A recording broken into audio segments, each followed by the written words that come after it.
Bonsoir. Le thème de notre étude de ce soir, c'est montagne pelée, danger. Mais juste avant, prions. Notre Seigneur et notre Dieu,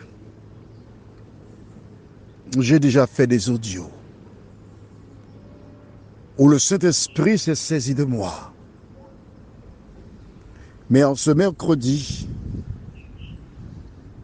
je suis revenu là où il y a 8 jours, tu as parlé.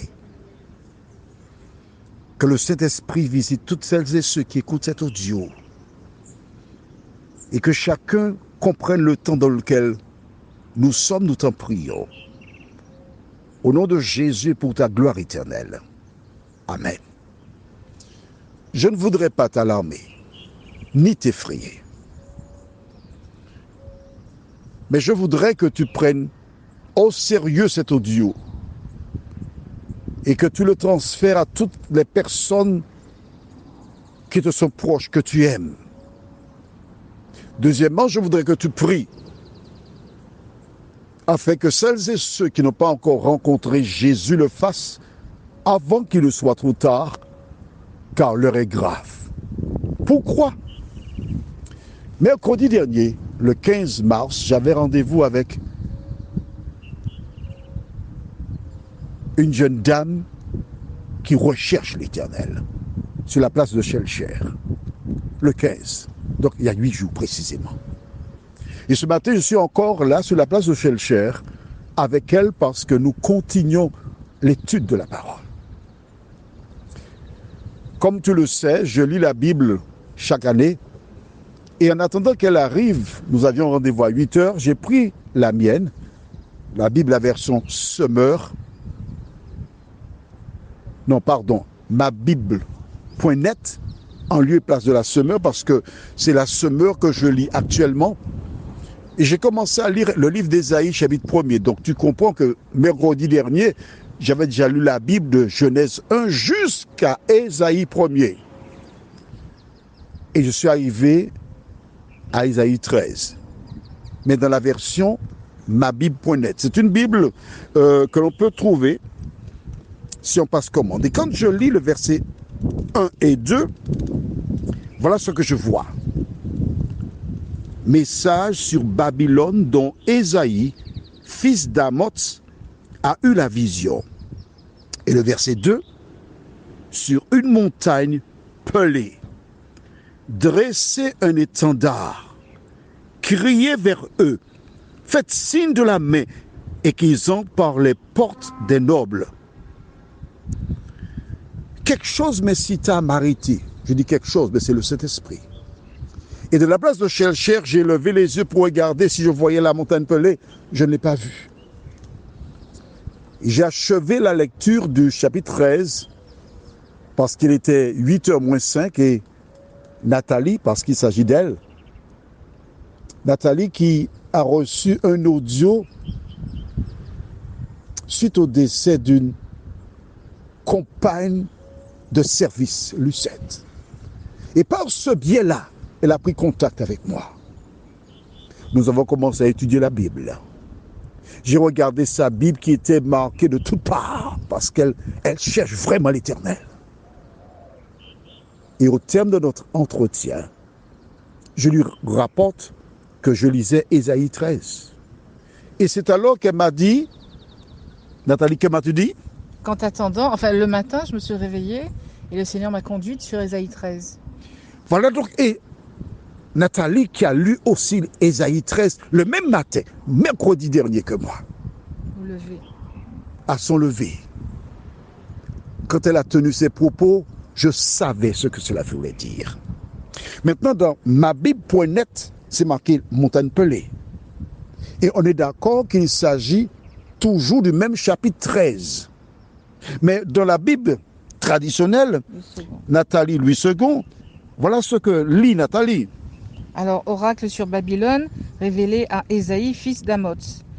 Donc le verset 2 dit, sur une montagne nue, dressez une bannière, élevez la voix vers eux, faites des signes avec la main et qu'ils franchissent les portes des tyrans. La Bible.net est la seule qui parle de montagne pelée. Or, dans la seconde, on parle de montagne nue. Montagne nue, montagne pelée, c'est synonyme. Mais montagne pelée, ça concerne les personnes qui habitent la Martinique. La question est de savoir pourquoi Nathalie et moi avons reçu de Dieu la lecture du même chapitre 13 d'Ésaïe. As-tu la réponse? Pendant que tu réfléchis, nous allons lire dans le livre de Amos, chapitre 3, au verset 7. Alors, 1, Nathalie et moi, nous avons eu le même chapitre d'Ésaïe 13. 2, dans Amos 3, verset 7. Voilà ce que dit la Bible. Car le Seigneur l'Éternel ne fait rien sans avoir révélé son secret à ses serviteurs les prophètes. L'Éternel ne fait rien sans avoir fait quoi? Révélé son secret à ses serviteurs les prophètes. Prends le temps pour voir tout ce qui se passe autour de nous. La Bible déclare que Dieu ne fait rien sans avoir révélé. Donc Dieu a donné à Nathalie et moi une révélation. Pourquoi je te dis Nathalie et moi une révélation? Alors je lui ai posé la question, sais-tu pourquoi Dieu a permis que cela arrive, que toi et moi nous ayons le même chapitre? Elle a cherché, mais elle n'a pas trouvé la réponse. Pourquoi je le dis? C'est seulement lorsque tu lis la Bible de manière régulière que tu peux comprendre lorsque Dieu te parle. La Bible rapporte dans le livre de Genèse qu'un jeune homme, en l'occurrence Joseph, fut vendu par ses frères, puis acheté par Potiphar, injustement jeté en prison. Un jour, 2 personnes, un échanson et un panetier. L'échanson, c'est lui qui préparait les boissons pour le roi, Pharaon, et le panetier était le boulanger. Ils se réveillèrent et chacun racontèrent leurs songes. Écoute bien ce que je te dis, tu peux trouver cette histoire-là dans Genèse à partir du chapitre 40. Les deux ont eu un rêve, mais Dieu permet que l'échanson aille d'abord vers Joseph pour lui raconter le rêve. Et ce dernier lui dit, écoute, dans 3 jours, tu seras rétabli à ton poste et tout ira bien pour toi. Surtout, lorsque tu seras en présence du roi, raconte mon histoire parce qu'on m'a fait une injustice. Et les chansons disent, monsieur, il n'y a pas de problème, je penserai à toi, je ne t'oublierai jamais. Le panetier ayant entendu cela, à son tour, alla vers Joseph et lui dit, voici mon rêve. Et Joseph lui dit, écoute, j'ai une mauvaise nouvelle pour toi. Dans 3 jours, tu seras mis à mort. Effectivement, les 3 jours qui suivirent, ces hommes, un était dans la tristesse, l'autre dans la joie. Effectivement, le panetier fut tué et les chansons furent rétablies à son poste. Joseph était content. Les chansons parlera de moi, je sortirai de prison. Enfin, je commencerai à vivre parce qu'il est arrivé en Égypte à l'âge de 17 ans. Et là maintenant, il en avait 30. 13 années de galère. Les jours passèrent. Il entendait des gardes venir dire, voilà, je sortirai aujourd'hui. Mais c'était échec et mat. Finalement, il réalisa que les chansons l'avaient oublié. Totalement. 2 ans plus tard, Pharaon a 2 songes. Il appelle les sorciers, les québoiseurs, toutes ces personnes, mais personne n'est en mesure de lui donner la signification. C'est alors que le Saint-Esprit rappelle à les chansons l'existence de Joseph, qu'il avait oublié. Non. L'Éternel voulait montrer à Joseph et te dire, à toi qui m'écoutes, que quel que soit le problème que tu rencontres, ne place pas ta confiance dans l'homme, mais en l'Éternel des armées. Amen. Et voici Joseph qui sort de prison. Lorsque le Pharaon raconte l'histoire, il entend donc les 2 rêves de Pharaon. Et nous lisons maintenant dans le livre de Genèse 41, versets 25 à 32, ce que Joseph répondit au Pharaon. Porte bien attention, Genèse 41, versets 25 à 32 déclare. Joseph dit à Pharaon, ce qu'a songé Pharaon est une seule chose. Dieu a fait connaître à Pharaon ce qu'il va faire. Les 7 vaches belles ont 7 années et les 7 épis beaux sont 7 années. C'est un seul songe. Les 7 vaches décharnées et laides qui montaient derrière les premières sont 7 années et les 7 épis vides brûlés par le vent d'Orient seront 7 années de famine. Ainsi, comme je viens de le dire à Pharaon, Dieu a fait connaître à Pharaon ce qu'il va faire. Voici, il y aura 7 années de grande abondance dans tout le pays d'Égypte. 7 années de famine viendront après elles, et l'on oubliera toute cette abondance au pays d'Égypte, et la famine consumera le pays. Cette famine qui suivra sera si forte qu'on ne s'apercevra plus de l'abondance dans le pays. Si Pharaon a vu le songe se répéter une seconde fois, c'est que la chose est arrêtée de la part de Dieu et que Dieu se hâtera de l'exécuter. Dieu se hâtera de l'exécuter. Si Pharaon a vu la chose 2 fois, c'est que l'affaire est arrêtée. C'est-à-dire que c'est une décision divine et qu'il se hâtera de faire quoi? L'exécuter. As-tu entendu cela?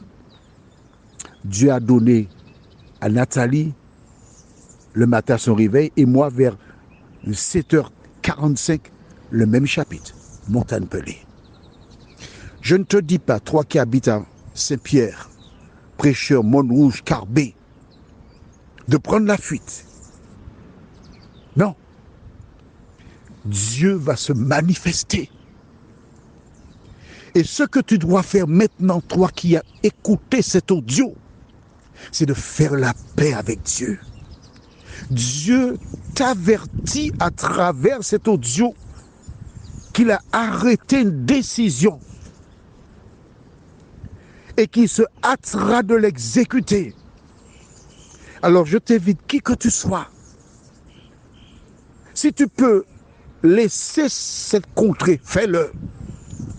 Mais ce que tu dois faire d'abord, c'est la paix avec l'Éternel des armées. Prions. Seigneur, nous te remercions pour ta parole.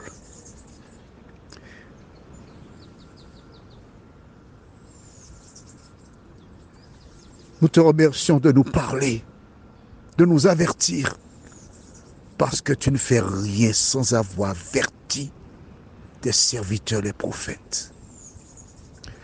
Nous te présentons ces centaines de vies sur prêcheurs, Montrouge, Saint-Pierre, Carbet. Seigneur, l'important pour chaque individu, c'est d'être prêt pour le retour de Jésus. Alors que la parole nous indique ce que tu feras, Seigneur. Merci de sensibiliser toutes celles et ceux qui ont des proches et des amis afin qu'ils les avertissent, qu'ils se tournent vers Dieu et qu'ils soient sauvés. Seigneur, nous te remercions de nous avoir entendus et exaucés au nom de Jésus. Amen. Qui que tu sois, fais la paix avec Dieu, car Dieu n'est pas un homme pour mentir, ni un fils d'homme pour se repentir. Je te souhaite une bonne nuit. Et que Dieu aide chacun de ses enfants à faire la paix avec lui. Bonne soirée à toi.